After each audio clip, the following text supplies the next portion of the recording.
નમસ્કાર દર્શક મિત્રો, કરંટ ટોપિકમાં હું પીનલ આપ સૌનું સ્વાગત કરું છું. વાત કરી રહ્યા છે આજે ચૂંટાયેલા પ્રતિનિધિઓના બદલાતા તેવરની, કારણ કે એક પછી એક એવા વિડીયો અને સાથે જ એવા વિવાદિત નિવેદનો સામે આવી રહ્યા છે. તે જોતા કહી શકાય છે કે જે ચૂંટાયેલા પ્રતિનિધિઓ છે તેમના રંગ બદલાતા જોવા મળી રહ્યા છે. કારણ કે જ્યારે વાત ચૂંટણીની હોય ત્યારે ચૂંટણી પહેલા આ બધા જ જે નેતાઓ છે તે વોટ લેવા માટે આજીજી કરતા હોય છે.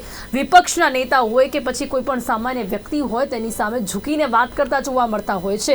હાજી કરતા આપણને જોવા મળતા હોય છે. જનતા જનાર્દનની પાસે જઈને વોટ માંગવા માટે તેમને ઢગલા વાયદાઓ કરતા હોય છે ને વાયદાઓ પૂરા કરશે તેવી વાતો કરતા હોય છે. પણ જ્યારે આ જ પ્રતિનિધિઓ ચૂંટાઈ જાય છે ત્યારે તેમના તેવર બદલાતા જોવા મળે છે. કારણ એ છે કે વધુ એક એવો વિડીયો સામે આવ્યો છે કે જૂનાગઢ લોકસભાના સાંસદ રાજેશ ચુડાસમાનો, કે જેઓ ધમકી ભર્યા શબ્દોનો પ્રયોગ કરતા આપણને જોવા મળી રહ્યા છે. કે જે એક ધારાસભ્ય તરીકે જેમને આ પ્રકારના જે બોલ છે તે ન શોભે તે પ્રકારના નિવેદનો તેઓ આપી રહ્યા છે ને તેઓ ખુલીને મંચ પર તેવું કહી રહ્યા છે કે આ 5 વર્ષ સુધી મને જે કોઈ પણ નડ્યા છે ને હું એમને છોડીશ નહીં. જો કે આ વાત તેમણે સામાન્ય જનતા નહીં પરંતુ તેમના રાજકીય વિરોધીઓ માટે કરી છે. અને કારણો શું છે તેના વિશે તો આ જે ટોક શો છે તેમાં આપણે ચોક્કસપણે વાત કરીશું. પણ જે રીતના શબ્દોનો તેમણે પ્રયોગ કર્યો છે કે હું જે 5 વર્ષ નડ્યા છે તેમને મૂકવાનો નથી, પાર્ટી ભલે હિસાબ ન કરે પણ હું હિસાબ કરીશ, આવું ખુલીને બોલી રહ્યા છે. કે ભાજપ ભલે એ લોકોનો હિસાબ ના કરે પણ હું કરીશ. કારણ કે ગાદી મળી ગઈ છે એટલે પાવરનો સદુપયોગ તો બિલકુલ ના કહી શકાય. કે જ્યારે તેમણે કહ્યું છે કે હું એવા લોકોને છોડવાનો નથી એટલે કે પાવરનો દુરુપયોગ કરવામાં આવશે ને એવું તેઓ ખુલીને કહી રહ્યા છે. કારણ કે એમને કોઈનો ભય નથી ને સત્તાનો દુરુપયોગ કરીને હવે તે જે વિરોધીઓ છે તેમને હેરાન કરીશ તેવી વાત તેઓ ખુલીને કરતા જોવા મળી રહ્યા છે. આ પહેલાં પણ વડોદરા શહેર ભાજપ પ્રમુખ કે જેમનું વિવાદિત નિવેદન આપણે સૌએ સાંભળ્યું હતું કે જેમણે ખુલીને એવું કહ્યું હતું કે જે વોર્ડમાંથી ભાજપને મત નથી મળ્યા તેમની માટે બજેટ નહીં વાપરવામાં આવે. આવું ખુલીને બોલતા તેઓ જોવા મળ્યા હતા. જેણે મત નથી આપ્યા તેમની માટે કામ નથી કરવાના. વડોદરા શહેર ભાજપ પ્રમુખ વિજય શાહનું આ પ્રકારનું નિવેદન પણ સામે આવ્યું હતું ને એટલે જ આજે વાત કરી રહ્યા છે કે ચૂંટાઈને આવ્યા બાદ આજે પાવરનો દુરુપયોગ કરતા આપણને જોવા મળી રહ્યા છે. જે પ્રકારના વિવાદિત નિવેદનો આ નેતાઓ આપી રહ્યા છે તેની કેટલી અસર જનતાના માનસ પર જોવા મળતી હોય છે, તેમના રાજકીય સફર પર જોવા મળતી હોય છે, તમામ વિષય પર કરીશું ચર્ચા. જેની માટે મારી સાથે જોડાયા છે રાજકીય વિશ્લેષક યોગેશ ચુડગરજી અને સિનિયર પત્રકાર કૌશિક મહેતા. બંનેનું સ્વાગત છે. Welcome to current topic. યોગેશભાઈ, વધુ એક વિડીયો, વધુ એક નેતાની દાદાગીરી, ધમકી ભર્યા શબ્દો સામે આવી રહ્યા છે. આપણે નેતાઓની જે છબી છે તેના વિશે ઘણી વખત વાત કરતા આપણે જોતા હોઈએ છીએ ને અત્યારે ઘણા સમયથી આપણે એ જોઈએ છે કે ક્યાંક યુવા નેતાઓનો પ્રવેશ આપણને જોવા મળે, એજ્યુકેટેડ પોલિટિશિયન્સ એવી છબી હવે નેતાઓની જોવા મળે. પણ હજી પણ આવા જ્યારે વિડીયો સામે આવે ને કે આવા વિવાદિત નિવેદનો આપતા જોવા મળતા હોય ને ત્યારે ફરી એક વખત આપણને એવું લાગે કે આ રાજકીય નેતાઓ ક્યારે આમાંથી બહાર નથી આવવાના. શું કહેશો રાજેશ ચુડાસમાના આ પ્રકારના નિવેદન પર? હું જે 5 વર્ષ મને નડ્યા છે તેમને મૂકવાનો નથી, એવું ખુલીને ધમકી આપતા આપણને જોવા મળી રહ્યા છે. ભારતીય જનતા પાર્ટીએ ગુજરાત રાજ્યમાં 156 સીટો 182 માંથી મેળવી એટલે ગુમાન તો આવી ગયું હતું. અને 156 સીટો મળી હોય ત્યારે પરિસ્થિતિ એવી થવી જોઈએ કે પ્રજાના દરેક પ્રશ્નોનો એ ઉકેલ આવી શકે, કોઈ વિપક્ષ કે વિરોધ નડે નહીં. પરંતુ પરિસ્થિતિ ઊંધી થઈ કે 156 સીટો આવવાથી એ લોકોને એક મદ ચડી ગયો અને બાકી હતું તો 2024માં 5 બાય ઇલેક્શનમાં બીજી 5 સીટો મળી એટલે અત્યારે 156 + 5 161 સીટો થઈ ગઈ. એટલે હવે તો એમને કોઈ રણીધણી રહ્યું નહીં, કોઈ પૂછનાર નથી, કોઈ કહેનાર નથી. અને હજુ તો 2027માં વિધાનસભાની બીજી ઇલેક્શન આવશે. ત્યાં સુધી અમારું રાજ છે, અમને કોઈ કહેનાર નથી. તમે આ જે રાજેશ ચુડાસમાની વાત કરી તો એમનામાં આ એક અહંકાર, મદ છલકાઈ રહ્યો છે. એ પ્રજાના સેવક છે એવું માનવાને બદલે એ પ્રજાના રાજા છે એવું માનવા લાગ્યા છે. આ 156 અને 5 161 ધારાસભ્યો હવે પ્રજાનું ભલું કરવાના છે કે કેમ એ મોટો પ્રશ્ન થઈને ઉભો છે. અને તમે પ્રજાના લોકોના કામ કરવા માટે તમને લોકોએ જનસેવક તરીકે ચૂંટ્યા છે અને તમારે જ્યારે વોટ જોઈતા હતા ત્યારે અમારી આગળ નમીને વાત કરતા હતા, કેટલા બધા વાયદાઓ કર્યા હતા, અમે આ કરીશું, અમે આ કરીશું, અને અમારા કોઈ વાયદાઓ પૂરા કરવાની વાત તો જવા દો. તમે તક્ષશિલાથી માંડીને રાજકોટ સુધીના બનાવોની વાત કરો, એમાં કશું કર્યું નહીં. કોઈની ઉપર કોઈ પગલા ના લેવા. તમારી પાસે પૂરી સત્તા હતી, પૂરી બહુમતી હતી, અને તેમ છતાં કશું કર્યું નહીં. અને હવે આજે ધમકી આપવા નીકળ્યા છો, ત્યારે મને પ્રશ્ન એ થાય છે કે આવો અહંકાર તમને કેટલો નડ્યો છે એ 2024ની લોકસભાની ઇલેક્શનમાં તમે જોઈ લો. અરીસામાં મોઢું જોઈને જુઓ કે 2024ની લોકસભાની ઇલેક્શનમાં તમે 303 માંથી 240 સુધી પહોંચી ગયા છો. તો આ અહંકાર પ્રજા યાદ રાખશે. અને એ તો ભારતીય જનતા પાર્ટીનું નસીબ સારું કે રાજકોટનો બનાવ વોટિંગ થઈ ગયા પછી બન્યો. પણ જો પહેલા બન્યો હોત તો આ 156 માંથી કેટલી સીટ આવત એ પ્રશ્ન ઉભો રહ્યો. એટલે આ પ્રજા બધું સમજે છે, પણ કમનસીબે કોઈ સામી પાર્ટી નહીં હોવાને કારણે આ બધો મદ એમનો ચાલ્યા કરે છે. અને હવે જો એ લોકો સુધરશે નહીં તો નવનિર્માણથી માંડીને કેટલા બધા આંદોલનો ગુજરાતમાં થયા. એક વખત આખી વિધાનસભા વિખેરી નાખવી પડી, પ્રધાનમંત્રીએ રાજીનામું આપવું પડ્યું, આવા બનાવો બન્યા છે. એટલે પ્રજાએ આ માર્ગ અપનાવવો પડે એ પહેલા આ બધા જ ધારાસભ્યોને હું આપના માધ્યમથી વિનંતી કરવા માંગુ છું કે સુધરી જાઓ. આ બધા દ્વેષ અને આ મદ છોડી દો, પ્રજાના કામો કરવા આગળ આવો, પ્રજાને પડતી મુશ્કેલીઓ દૂર કરો, રોજગાર વગેરેના જે પ્રશ્નો છે એની તરફ વધારે ધ્યાન આપો. જી બિલકુલ બિલકુલ. હવે જે આ અહંકારની વાત આપણે કરી રહ્યા છે ને યોગેશભાઈ, કૌશિકભાઈ, લાગે છે કે ક્યાંક ને ક્યાંક ગુજરાતમાં હજી તમને અહંકાર નડ્યો નથી, એટલા જ માટે આ રીતે પોતાને હજી પણ રાજા સમજી રહ્યા છે આ નેતાઓ ગુજરાતમાં? એટલે આમાં એવું છે રાજેશભાઈ, ચુડાસમાના કેસમાં કારણ કે એમને ત્રીજી વાર ટિકિટ મળશે નહીં મળશે છેક સુધી દુવિધા હતી. બહુ મોડે થયું એમનું નામ લોકસભાની જુનાગઢની બેઠક માટે જાહેર કરાયું હતું, કારણ કે એની સામે પક્ષમાં તો વિરોધ હતો જ, અને ઉપરાંત ડોક્ટર ચક જે હત્યા કેસ થયો હતો એમાં એમનું નામ એમની ચિઠ્ઠીમાં હતું, અને છતાં એમની સામે કોઈ એક્શન નહોતી લેવાની. એના કારણે લોહાણા સમાજમાં બહુ રોષ હતો. અને તમે જુઓ કે હીરાભાઈ જોટવા જે કોંગ્રેસના ઉમેદવાર હતા, એ મતગણતરી શરૂ થઈ તો શરૂઆતમાં એ આગળ હતા, એટલે ભાજપનો ખાસ કરીને ચુડાસમાને એમ થયું, એટલે બહુ મુશ્કેલીમાંથી બહાર આવીને પછી બહુ સારી લીડથી જીતાય, જુદી વાત છે. પણ આ રીતનો જે ડોક્ટર અતુલ ચગના કેસમાં, કૌશિકભાઈ, એ જે ડોક્ટર અતુલ ચગના કેસમાં એમને જે હેરાન થવું પડ્યું છે ને, એના કારણે આ વિરોધી પાર્ટીઓના નેતાઓને આવી રીતે ધમકી આપતા આપણને જોવા મળી રહ્યા છે.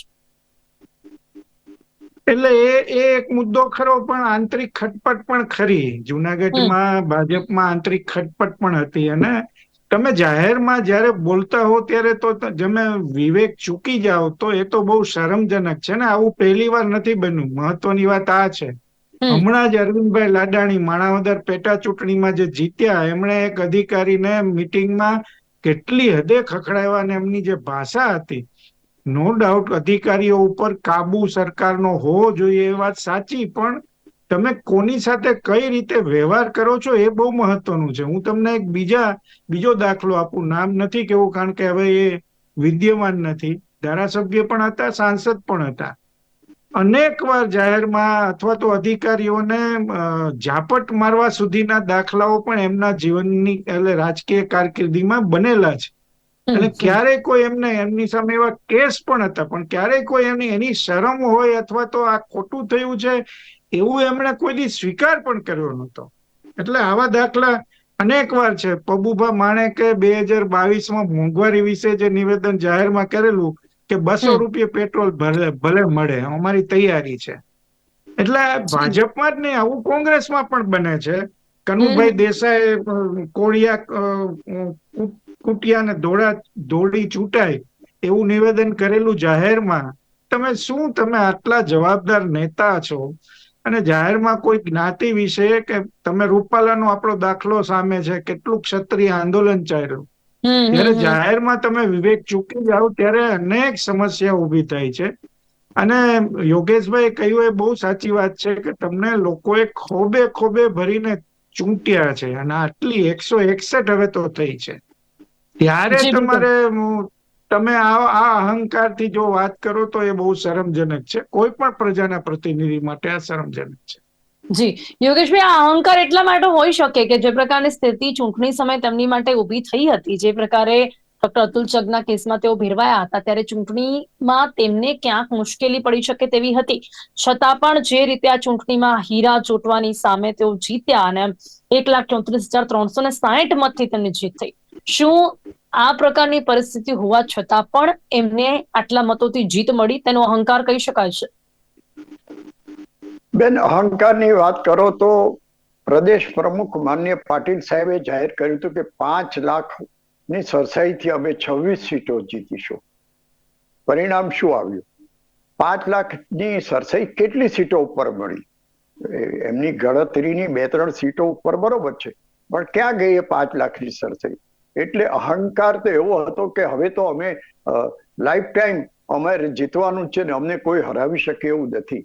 ત્યારે એક ગેનીબેન ઠાકોર નામની બેને પાયાની કાર્યકરે એમને જે તમાચો મારીને હટાવ્યા છે અને એમાં સહકારી ખાતું હોય, આ છે તે છે, સરકારી સહકારી બધા ઉપયોગ કર્યો છતાં હાર્યા છે.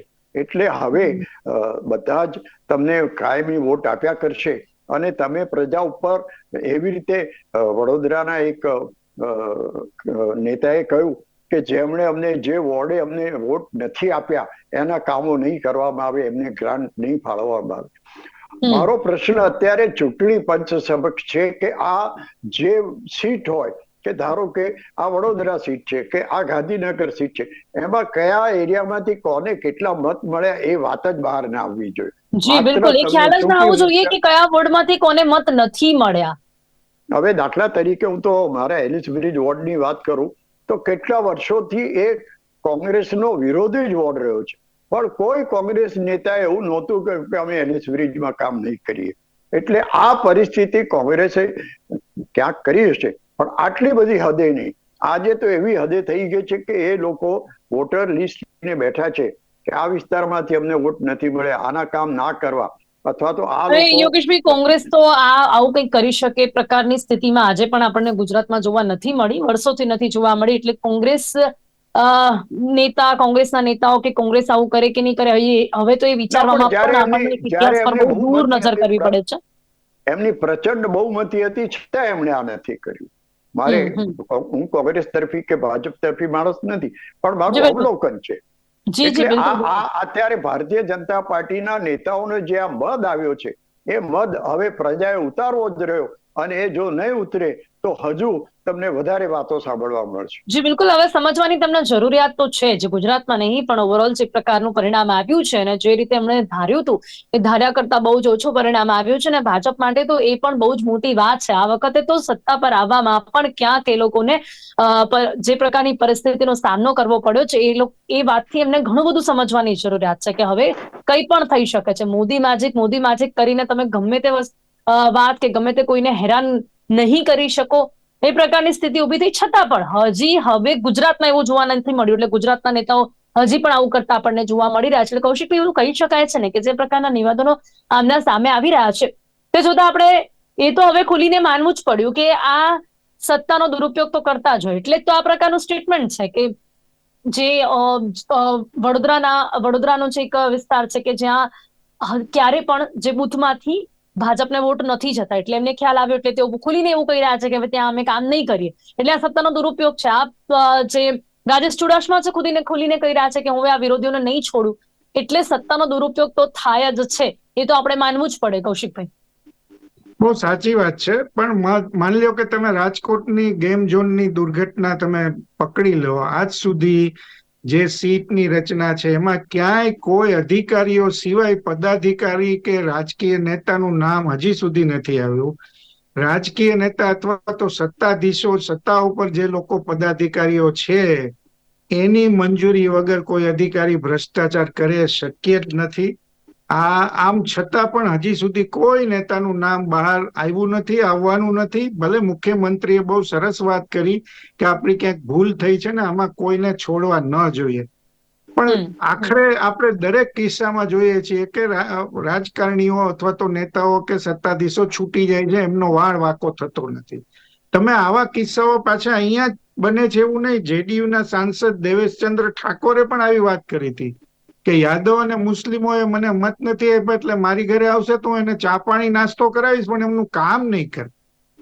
આ હદે જે નેતાઓની જે માનસિકતા બનતી જાય છે એ હવે કૌશિકભાઈ, લોકશાહી યોગેશભાઈ માટે જે વાત કરીને અહીંયા ચૂંટણી પંચે પણ આ વાત પર ક્યાંક નજર કરવી પડે કે આ વાત બહાર જ ના આવવી જોઈએ. આ લોકશાહીની વાત છે અને જે ચૂંટણી પ્રક્રિયા છે એ તમે અટકાવી ન શકો. એ વાત બહાર જ ના આવવી જોઈએ કે કોને કેટલા મત આપ્યા છે.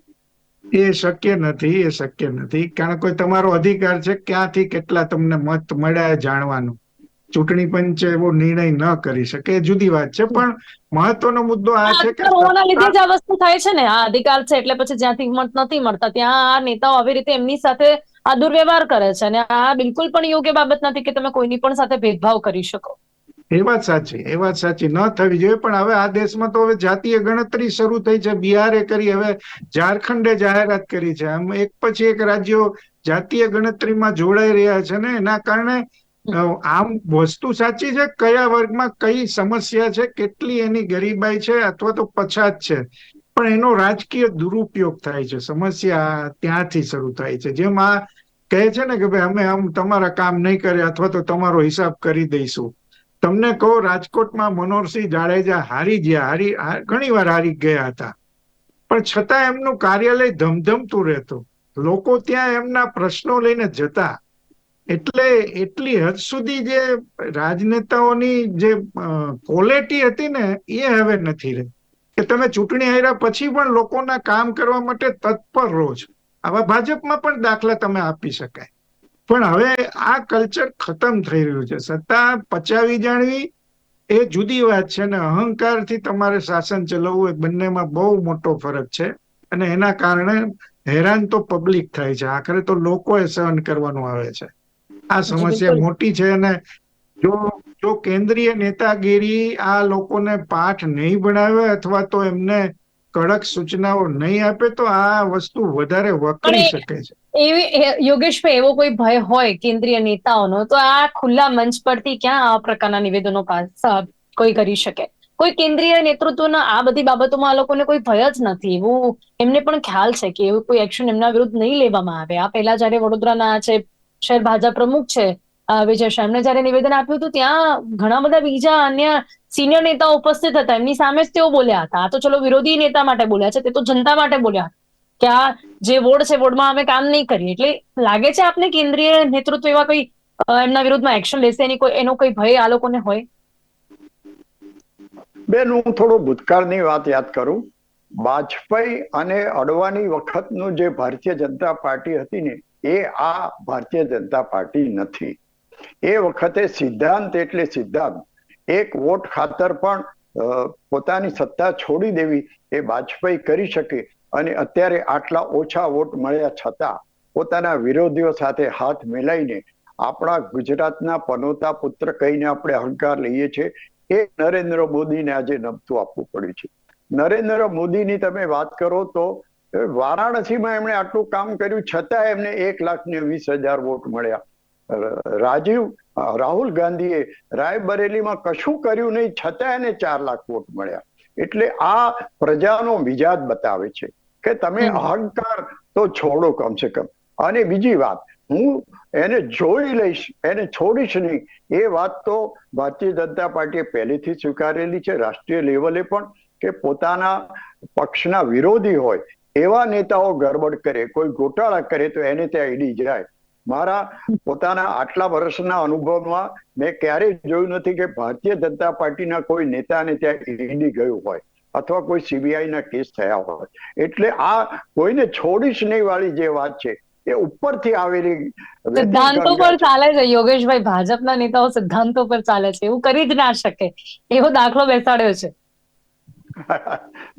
મને ખબર છે કે અજીત પવાર સાથે શું કર્યું, કેટલા એમની પર કર્યા, અને બીજા કેજરીવાલ અથવા બીજા ઘણા બધા નામો હું દઈ શકું. પણ એમને ત્યાં ઈડી જાય, કોઈ ભારતીય જનતા પાર્ટીનો હોય એને ત્યાં ઈડી જાય કે સીબીઆઈ જાય, મને લાગે છે કે કૌશિકભાઈ મારી સાથે સંમત થશે કે આવો દાખલો હજુ જોવા નથી મળ્યો. યોગેશભાઈ, પેલું સાંભળ્યું છે ને કે ચોરી કરો પણ પકડાવાનું નહીં, એટલે એ પકડાવાનું નહીં એ વાત સમજી ગયા છે.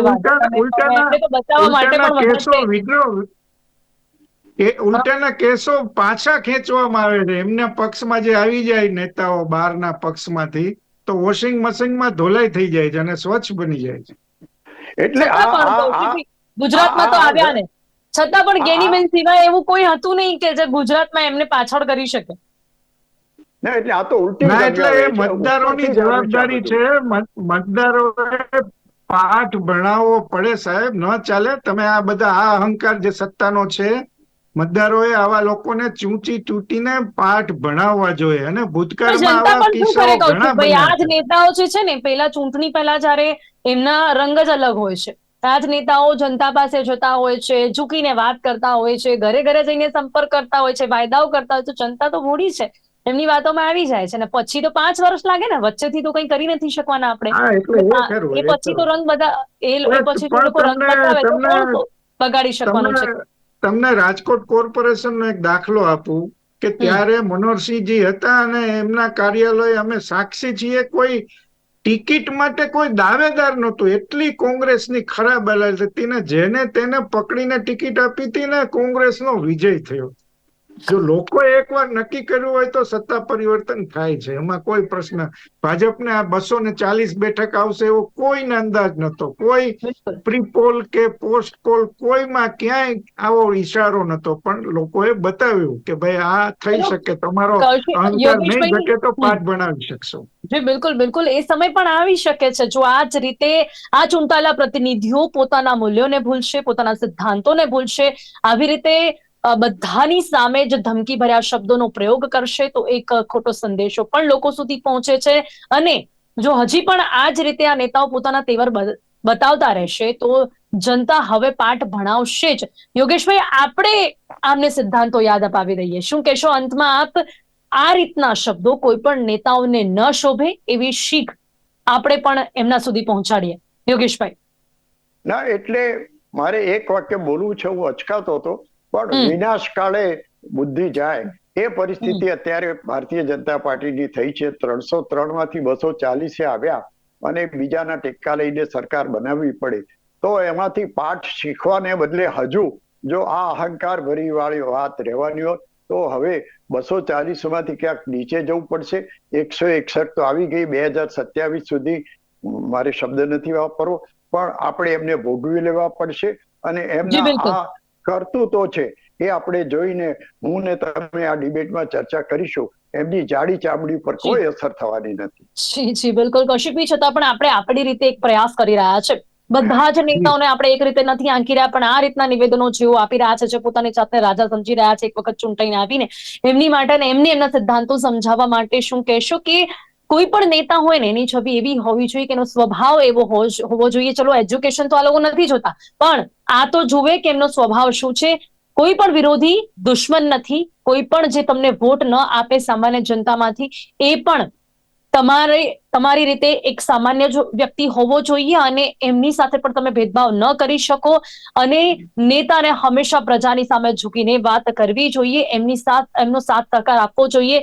એવા સંદેશા આપણે એમને ચોક્કસપણે આપવાનો પ્રયાસ કરીએ. કૌશિકભાઈ, શું કહેશો? એક નેતાની છબી કેવી હોવી જોઈએ? અંતે શું કહેશો? ના, બહુ નરેન્દ્રભાઈ મોદીએ ચૂંટણી લોકસભાની શરૂ થઈ પહેલા એમણે નેતાઓની બેઠકમાં બહુ સ્પષ્ટ કહેલું કે જાહેરમાં તમે બોલતા પહેલા ધ્યાન રાખજો, વિવેક રાખજો. પણ નરેન્દ્રભાઈ જ પોતાનું ભાષણનું સ્તર ક્યાં સુધી લઈ ગયા આપણે બધાને ખબર છે. એટલે અપેક્ષાઓ લોકોએ રાખવાની, પણ કોની પાસે રાખવાની, સમસ્યા આ છે. એટલે કૌશિકભાઈ પણ હવે સુધરશે, આશા રાખીએ. જે પ્રકારના બદલાવો આવ્યા છે તેનાથી આપણે આશા રાખીએ કે હવે સુધરશે. સમય અહીંયા સમાપ્ત થાય છે. યોગેશભાઈ, કૌશિકભાઈ, આપ અમારી સાથે ચર્ચામાં જોડાયા તે બદલ આપનો ખૂબ ખૂબ આભાર. ચૂંટાયેલા પ્રતિનિધિઓ એટલે જનસેવક જેમને કહેવામાં આવે છે, એ જ જનતાના વિરોધી જોવા મળે કે પછી વિરોધીઓને દુશ્મન સમજે, એ બિલકુલ પણ સાંખી ના લેવાય. કારણ કે આ જે ચૂંટાયેલા પ્રતિનિધિઓ છે એમને જનતાની સેવા કરવા માટે ત્યાં બેસાડવામાં આવ્યા છે, ના કે જે જનતાએ એમને વોટ ન આપ્યો હોય તો એમના પણ અમુક કારણો હશે, એ પણ સમજવું પડે. અને એની સાથે જ એમની સાથે જે કંઈ પણ બન્યું છે એ કોઈ વિરોધી નેતાએ કર્યું છે, તો તમે તમારા પાવર, તમારી સત્તાનો દુરુપયોગ કરીને એને હેરાન કરશો ને આવું ખુલીને બોલશો, આ બિલકુલ પણ યોગ્ય બાબત નથી. એટલે એવા નેતાઓ વિરુદ્ધ ચોક્કસપણે. અત્યારે બસ આટલું જ. ફરીથી મળીશું નવા વિષયની સાથે. ત્યાં સુધી રજા આપશો. નમસ્કાર.